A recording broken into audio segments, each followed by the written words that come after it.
She's faced the hardest time you could imagine.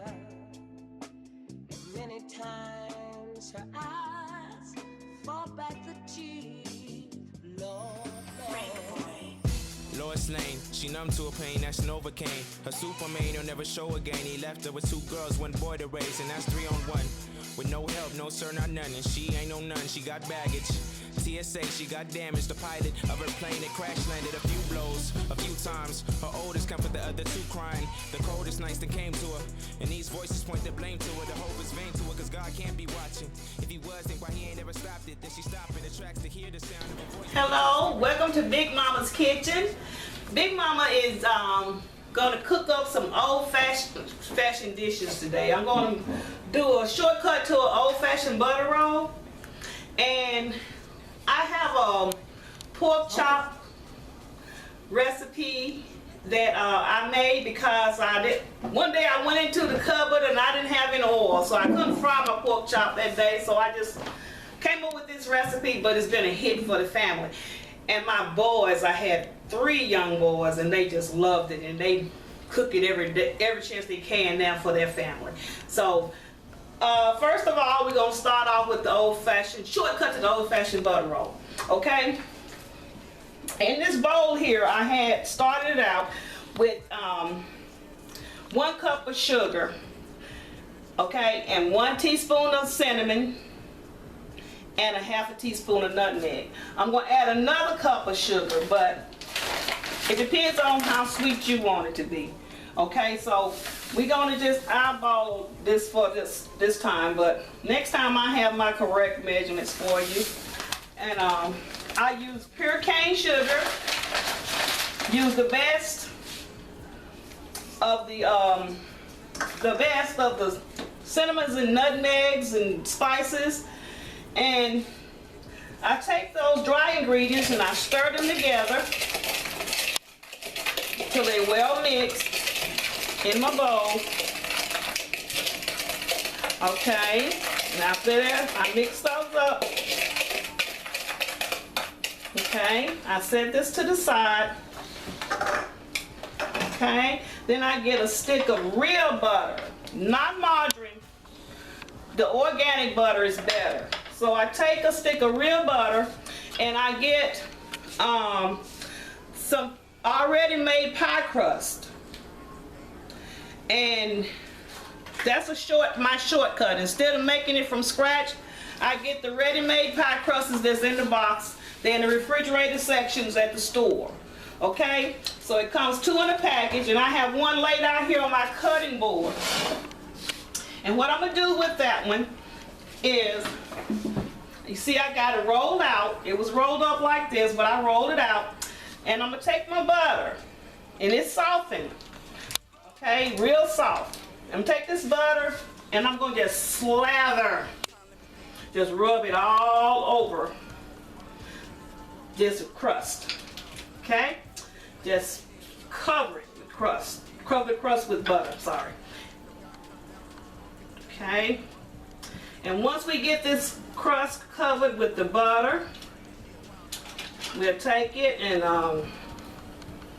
our dry mixture, and we'll sprinkle it onto this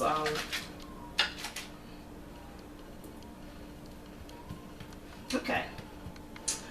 So this is the little twist to the old-fashioned butter roll, okay? Now I take my dry mixture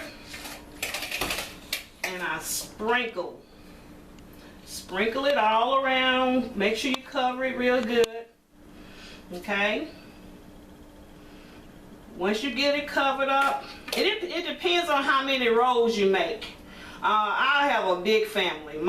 All of my children and most of my grandchildren love this butter roll, so I have to do about 6 crusts.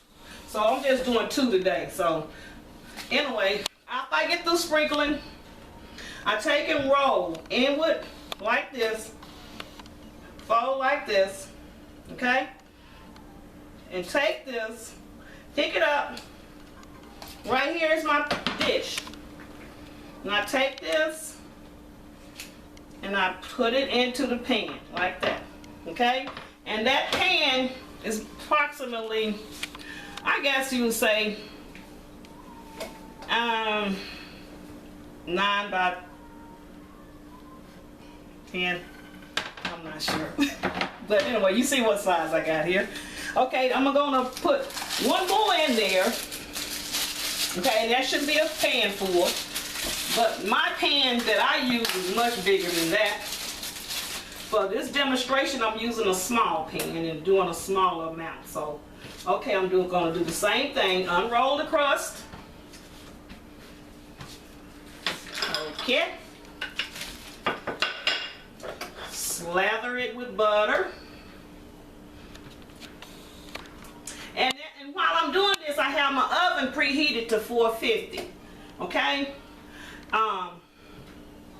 So while you're preparing your dry ingredients and you're getting your stuff together, just preheat your oven to 350. But you make sure you let this butter sit out. You know, like overnight. It won't hurt it. If you get the good stuff, the real stuff, you'll be okay.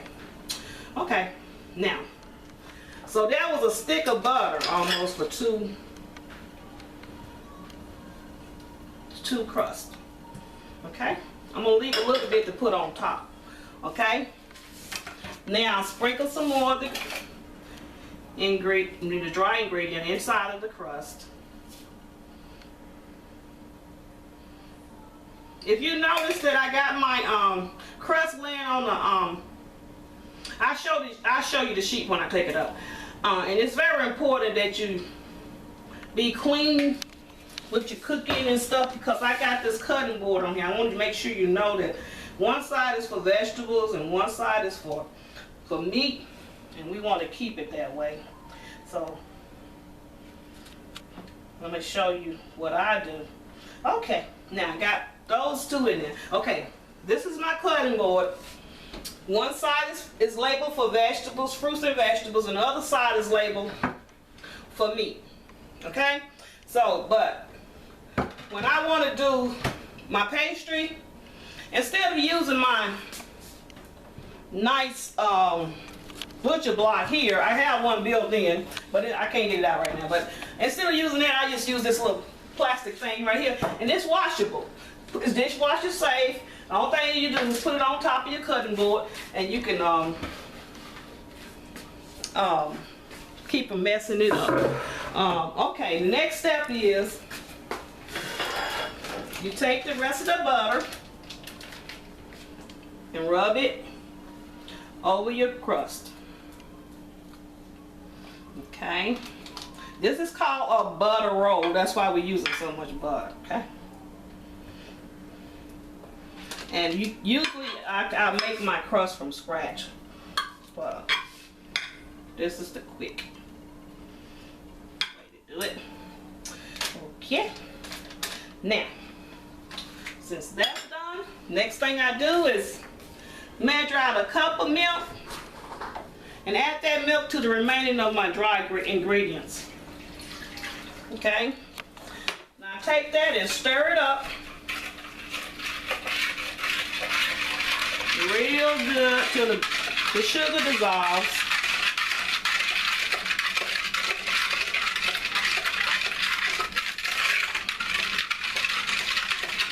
And after the sugar dissolves, that's pretty good. That's good enough. Okay, you see the look of it? You take this and pour it on top of your rolls. And you need your milk to come up to the sides of your pastry. And if it doesn't come up to the sides of your pastry, you just add a little more milk. You don't have to add any more spices or... So what I'm gonna do, I forgot one step, I'm sorry. I'm gonna add just a little more milk and 2 teaspoons of vanilla. Okay. Good vanilla. 1, 2. Okay? Now, still gonna be good because I didn't leave it out. Alright, I'm just gonna take this and stir it, that vanilla in that milk. Okay, and this is how we're gonna do it. That's it. Okay, now my oven is already ready. So, put it on the top rack, middle of it.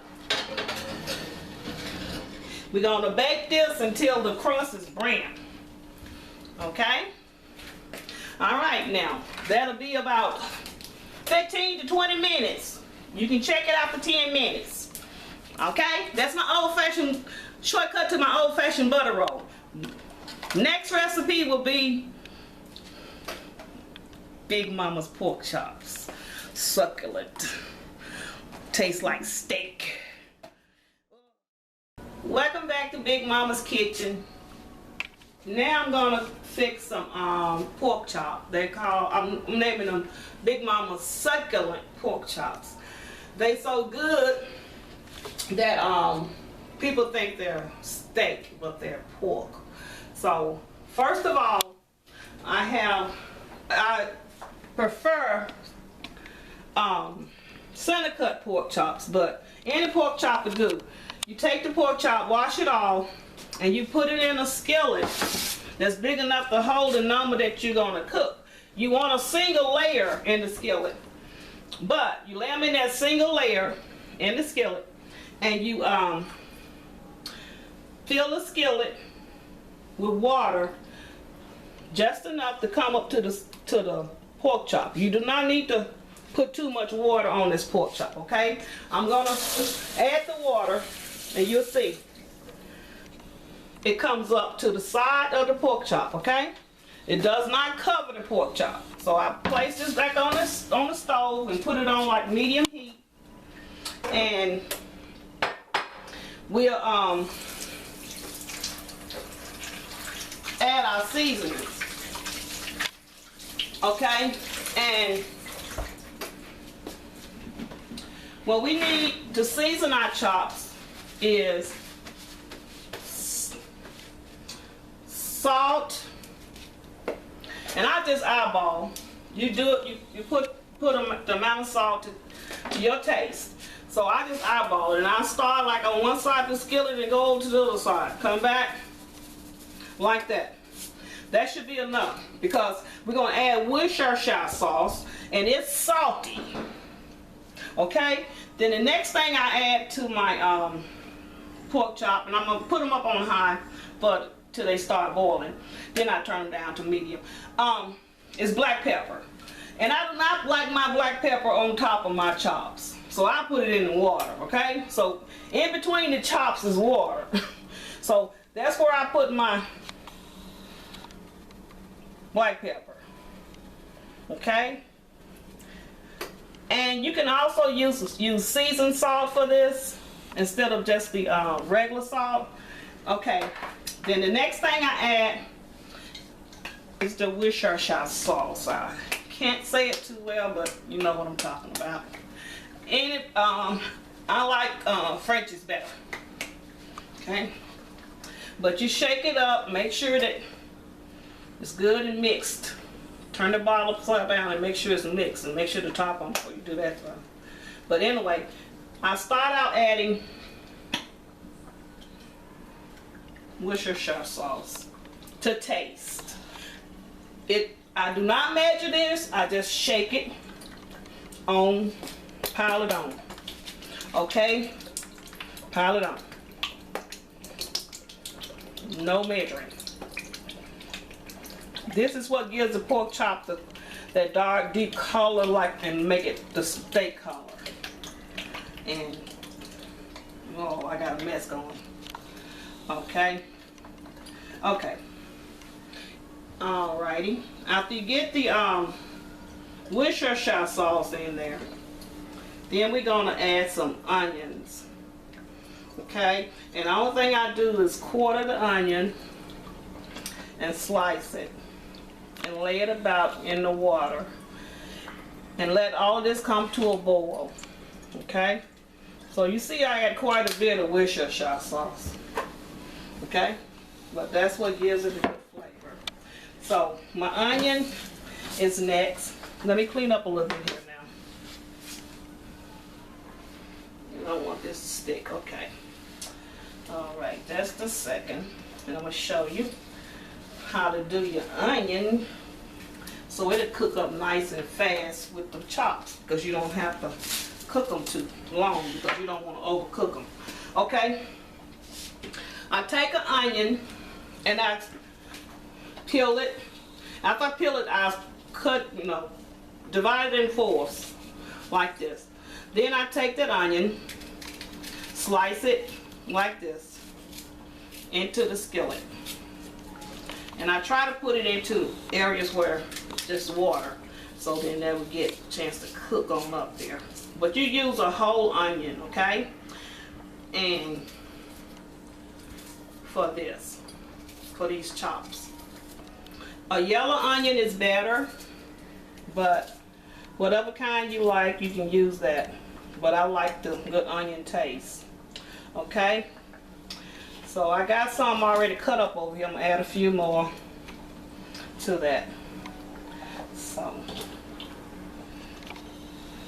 okay. Now that's not enough, but it's enough. But okay, I'm gonna wash my hands up here because I'm gonna start on the next part of this meal is gonna be potatoes with onions. We call them just onion potatoes, okay? And so I already got my oil going over here in this pot. About 1/4 of a cup of oil. Well, just enough to cover the bottom. Okay, and I have some potatoes over here.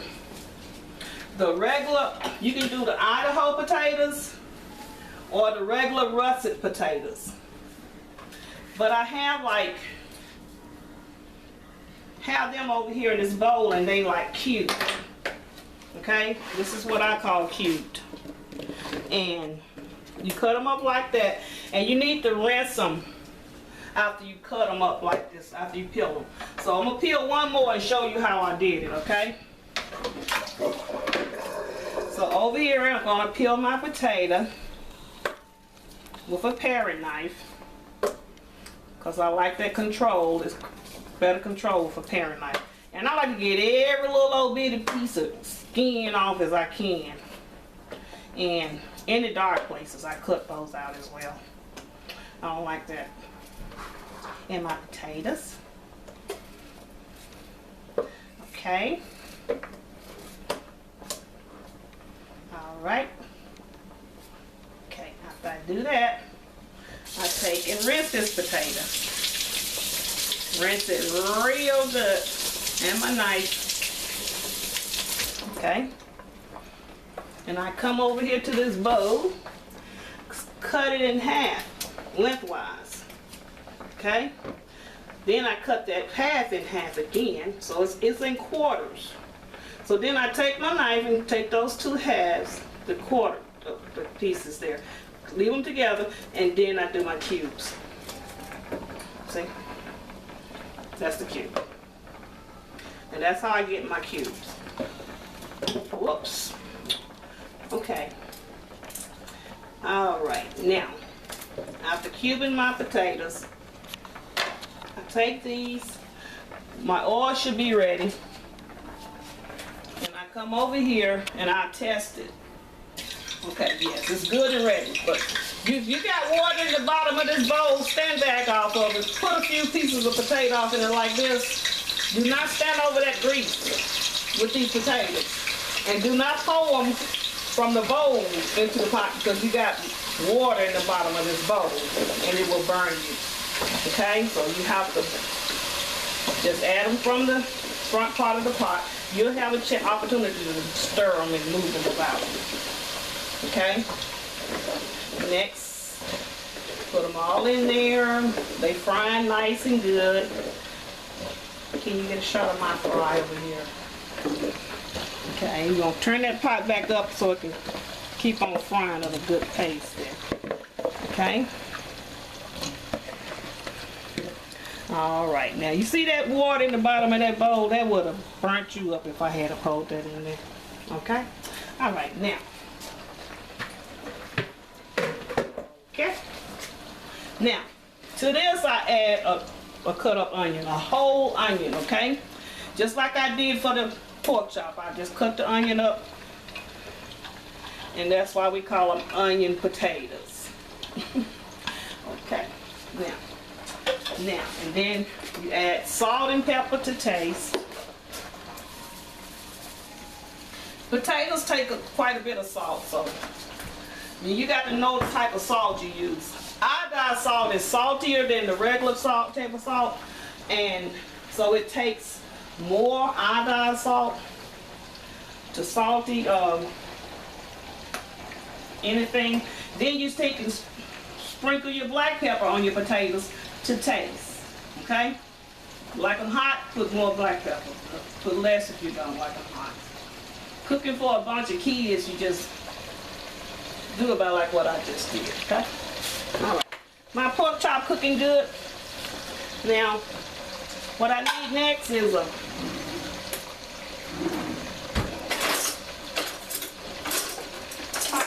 spoon, the slotted spoon, okay, and we need to dry it. I rinsed it off and I'm going to dry it because I don't want to put no water in this pot. And over here, the only thing I'm going to do is just take this and stir it. Stir it around like that. Okay, you see that? Stir it up good. Give it a good stir. Put it back on the heat. Okay? And let it roll. The only time I'm going to put the top on it is when I'm getting ready to let them cook down low. Okay? Alright. Now, I'm going to wipe up a little bit. I'm going to flip my chops. And then we're going to put some broccoli on. Okay? We got, so right there at this point I'm going to flip my chops. Okay, when I flip them over, okay, they like half done now, okay? So I'm letting them stay on high. Because I need all this water to cook out of these chops, okay? Alright. And at this time, I'm going to try to put some more Worcestershire sauce in them without spilling it. So I'm going to do it in like this, okay?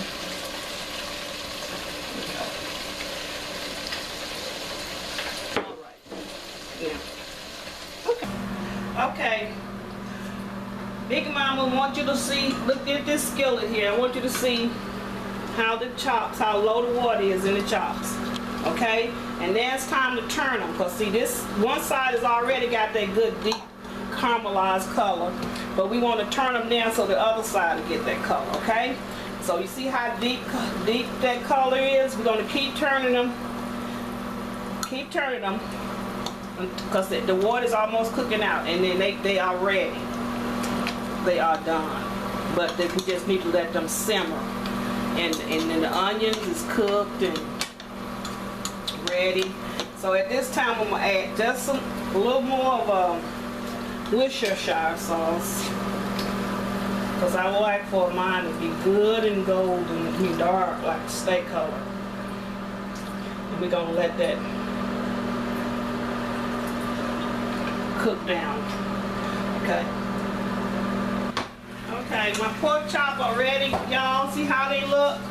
This is what I'm talking about. That that brown color, like a steak color.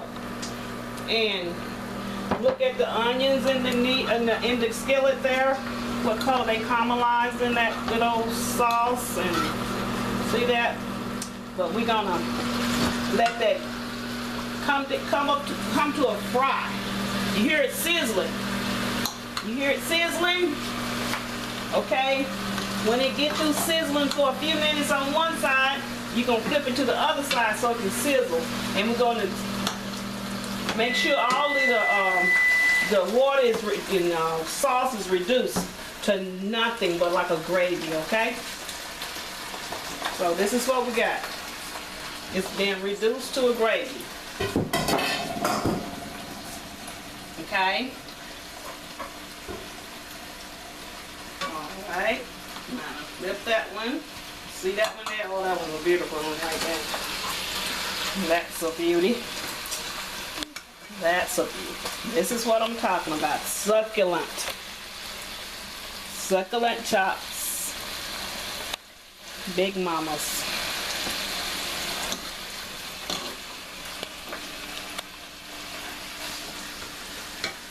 Okay. They are ready. Turn off the stove and we're gonna plate them up. Okay, Big Mama's scrumptious pork chops and broccoli and onion potatoes is ready and to serve. And all right, to my son and to my granddaughter. This looks good. Thank you, Big Mama. Oh, okay. All right, y'all enjoy. Say your prayer. Say it, guys. Okay, God is good. God is great. Let us thank you for our food that we have. We all have said, thank you for our daily bread. Amen. Thank y'all for watching my video and look for more to come.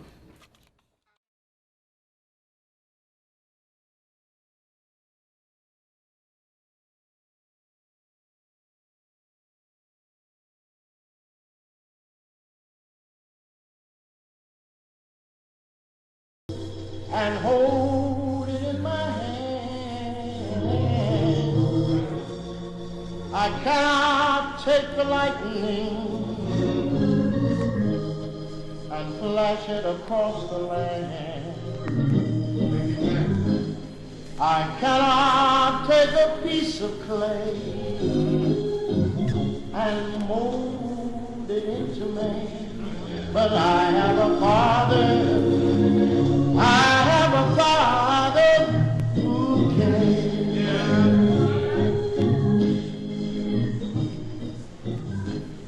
I cannot take a cloud,